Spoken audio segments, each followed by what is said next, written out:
I'm back. So I got into a bit of something before. I got into a bit of functions. I didn't mean to do that. It was important because that was the other part of the mathematical operations that come with the without importing any packages. I'll talk about functions in a later video. Very soon. Yeah, that's how I scratched my nose and my voice sounded funny. That's weird. Today we're going to talk about variables. So where's my cursor? Oops. Where's my cursor? A plus B. It's going to return nothing right now, okay? But if I define A, and then I define B, and then I do A plus B, it'll come back as 11. Oh, only if I don't put a space there. Great. It'll come back as 11. That's because A equals 5 up here, B equals 6, and then 5 plus 6 equals 11. That makes sense. You can also store words as a thing. So whenever this is a good thing I want to talk about, I'll get into strings a tiny bit. I'll talk more about strings later. Stuff that's going to overlap in the early beginnings. A equals string. That means that A can equal a set of letters. Now let's remember before A plus B, it's going to return an error now because I've reassigned the A variable to string. Before it was assigned to 5. Variables change if you reassign them later down the line in the text, okay? But I accidentally did this beforehand. You can do that. If you wanted to make more sense, you could do A equals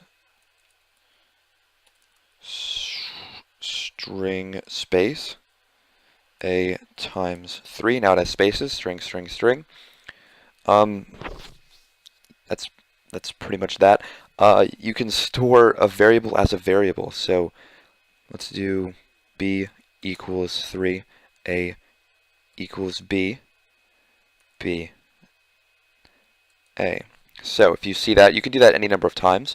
So I can do C equals A, D equals C, and then I keep messing up with the spaces. D equals C, and then I can just return, and I finally get 3. And that means also, at the very beginning, if I say B, I put a space again, I caught myself, B equals 6, and then I say D equals, then I just say D, it's not going to catch up in time, alright? It's going to basically break it, because if you remember, A still equals, or D still equals C, C still equals A, and A equaled whatever B was whenever it was assigned. So that's something to keep track of. Let's think. What's more I can do with variables? Variables can be words. So, for example, words equals. Let's see how many. Let's do this. 5, because there's 5 letters in words. So there is, right? 1, 2, 3, 4, 5. I always get nervous whenever I make statements, and I'm scared they're wrong. So I could do words. I could do 5 plus words. Now this is different. Don't get this confused with this, because in this one, words is a variable. In this one, words is a string. We'll talk more about strings later. Don't get confused. Don't get it twisted. We'll see how pretty your face is after my fist has kissed it. Okay, so that's that. You can also have letters in your words as long as the first. What am I saying? You can have numbers in your letter, or in your numbers in your variables as long as the first character in it is a letter, I believe. So if I do GF equals that, and then I can do so GF equals Maria, but if I can't do GF equals 5, this should not work. Yeah, there we go. Invalid syntax. It's talking about that you can't have a number in the first one. You can't do this. You cannot set a number to you can't have a number as a variable because the first digit in it is a number. But you can, however, do this. No, you can't. You can't have spaces. That was an accident. Oh, my bad. See, make sure you don't forget strings and stuff. So now if I say GF1, Maria returns, and if I say GF, the other Maria returns. So that's pretty much that. Trying to think of anything else variables can do. Variables can be expressed. You can do a function, for example. So if I say math, no, that's not a function. What am I saying?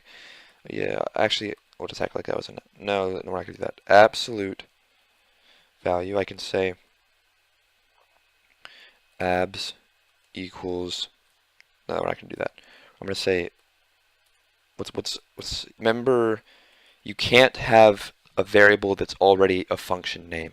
So color equals abs. Oop, my bad. Color, because abs requires an argument. Absolute value requires an argument. -7. There we go. Now if I type in color, 7 should return, because absolute value of -7 equals 7. It takes the distance of the integer away from 0 and adds it to 0, if that makes any sense.